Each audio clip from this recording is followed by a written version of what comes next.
Hi, I'm Melinda, and I'm recording this video to talk about my brother Daniel, who committed suicide on May 14th, 2013. He died a few days later in a hospital. His memorial service is September 21st, 2013. I'm recording this video to remember him. Normally I would be doing a eulogy at the service, but for some reasons, I'm not going to be doing a eulogy at the service, so I'm doing this YouTube video instead to talk about my brother.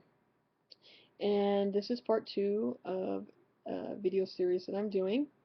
We're going to be talking about my brother's teen years here. I didn't live with my brother during his teen years. By then I was out on my own. So I didn't live with my brother much during his teen years. I did move back home briefly in my early 20s, and so I did live home for a little while when my brother was in high school. And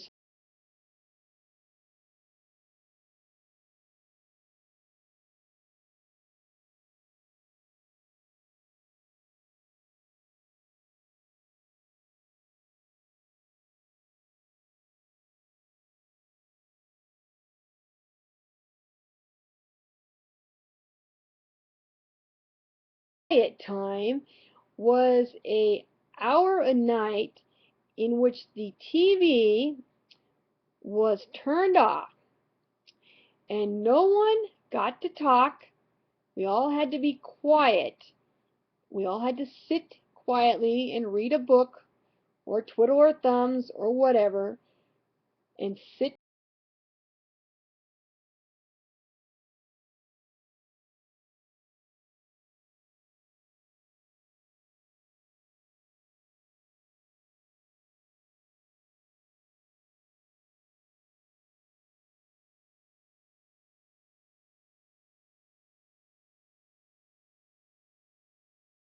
Wasn't in Daniel's room. This was out in the main family area. We all had to be quiet in this area. Couldn't watch TV. We couldn't do anything. We all had to be quiet. I might add that I'm the oldest sister, that my sister is also older than him. He's the youngest. But we all had to be quiet. Now you might ask yourself, why would we put up with this? Well, because my brother had a very violent temper. If you made him angry, he would get very angry. And we're not talking just yelling and cursing. That would be bad enough. But Daniel could be violent. We'd had him flying into rages on us down at the ranch at my dad's place when we had pushed him. So we knew what his temper could do. So my sister and I were not prone to wanting to deal with those kind of outbursts. So it was easier just to let him have his way. And unfortunately, this set the stage for the rest of his life. Because not wanting to deal with this outburst, we just tended to let him have his way.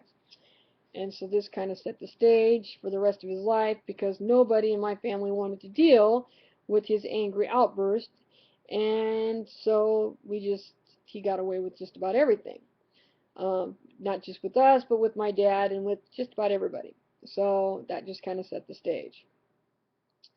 So that was pretty much my brother's teen years, the things I remember about him. The other things I remember is his laugh. I mean, his laugh was just funny as all get. Man, he would laugh. He watched South Park, The Simpsons. He just loved to laugh. It was just funny. He would laugh so hard. Um, he just loved shows like that. Those were some of his favorite programs to watch. Um, he, he was a good student. I mean, my brother, he didn't mess around in high school. He was one of those kids that did his homework. He studied hard, got good grades. He didn't run around. He didn't party.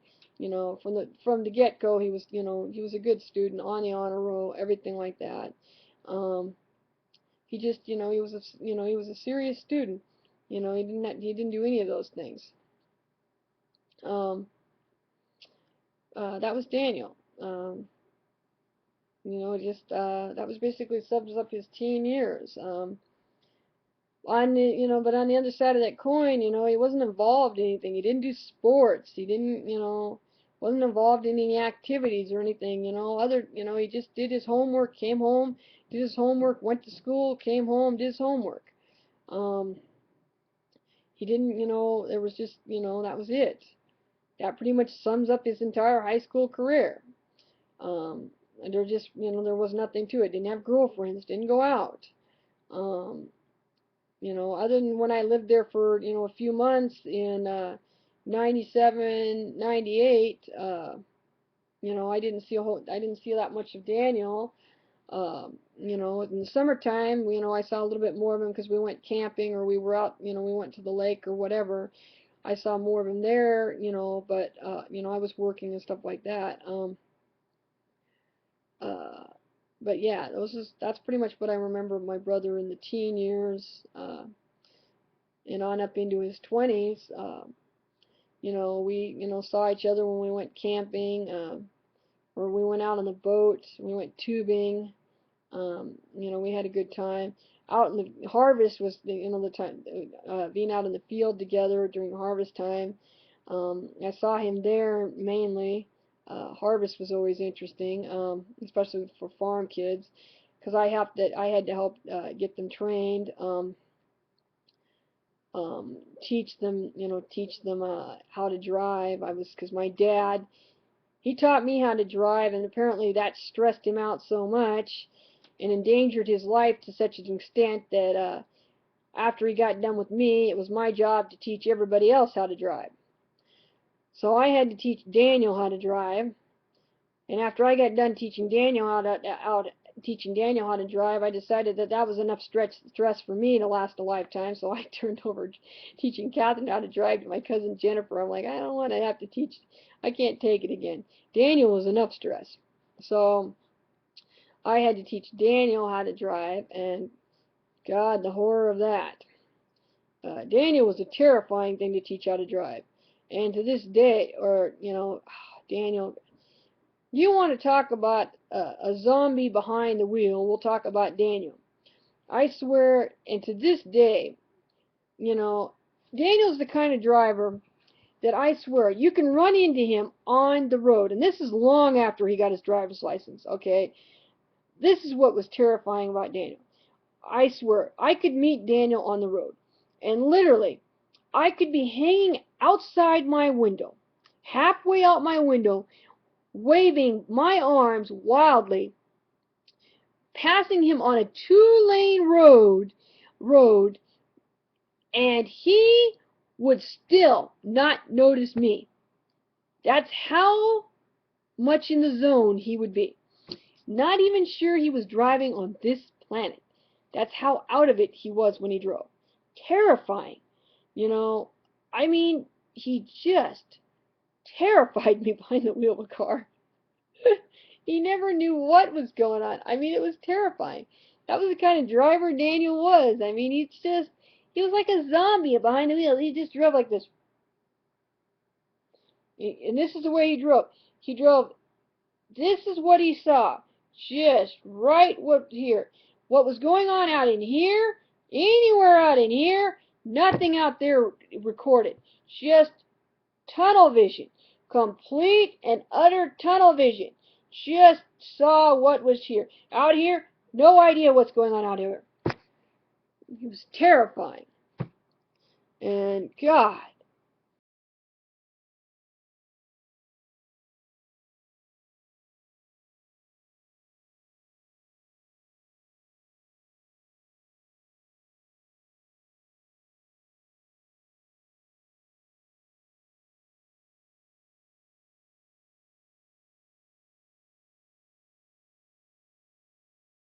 Okay. So yeah, we're sleep deprived when we come into a harvest field, okay? I used to get up, go up to harvest field, climb into my truck, stretch out on the floor, and go right back to sleep. Until the CB radio went off with my dad, come dump me. And then he would be mad because I had no idea where he was at. Well, how could I tell? It was sound asleep. So, anyway, but, yeah. So, Daniel, he'd go out to the field, get up, Grandpa one day, Grandpa's checking the oil in the tractor. Okay, Daniel comes out there to get on the tractor to take it out to the field. Grandpa's out there checking the oil on the tractor. Daniel sees that Grandpa's out there checking the oil and is fidgeting around in the engine bay. Daniel gets up on the tractor, knowing that Grandpa is standing out there messing around with the engine of the tractor, because Grandpa likes to fidget with things. Daniel hollers out the tractor door to my Grandpa saying, "I'm going to start the engine up. Get away from the engine." Does he wait to see whether Grandpa gets away from the engine? Nope. Does he remember that Grandpa has hearing aids and probably can't hear him? Nope. He waits a few seconds, turns her over, and then heads out to the field when he sees that Grandpa has walked away from the tractor. Okay. Well, at least he did wait to make sure that to wait and see that Grandpa is walking away from the tractor before he actually moved the tractor. So I guess we got to give him credit there. In reality, we heard later that night from my grandmother that Grandpa's hand was still in the engine bay when the tractor turned over, because Grandpa nearly had a heart attack, because by the time he got back to Grandma's, he was shaking so bad that Grandma thought he was having a heart attack. So this was my brother. On another occasion, one morning he apparently had a bad a reaction to his allergy medication, or so he claims, and it caused him to go temporarily blind, and so he pulled into the driveway of our house and couldn't seem to see the big green and white International tractor or truck sitting right in front of my dad's house, and drove straight into it. Okay, people in our family back into things all the time. That's no big deal. Everybody in our family's done it. He drove straight into a great big truck. Right into it. I'm talking straight into it. Couldn't miss it. He didn't just hit the corner of it, straight into it. It wasn't a hazy day, it wasn't dark, bright daylight, straight into it. He was having an allergy reaction. I think he went to sleep. I don't know. But this was my brother. Another fun experience with my brother. But these are my brother's teen years, yeah. Anyway, yeah, that was Daniel. So these are the fun-filled tales of Daniel learning to drive. So, but yeah, that was the fun-filled joys of our life down at the farm. So, but yeah, that was Daniel. That was Daniel and driving down at the ranch, and these are the things I remember from his teen years of driving. And so I think that pretty much sums up the Daniel's early years and his teen years, and he had a lot of fun during harvest, and it wasn't easy. It wasn't easy being the son of a farmer. Not so much being the son. Being a teenage the daughter of a farmer is much easy. Daniel kind of got screwed in that department. Especially one summer, I remember the bank-out wagon for Daniel. The air conditioner went out on this wheel tractor one year, and Daniel spent the whole summer driving around without air conditioner on the wheel tractor.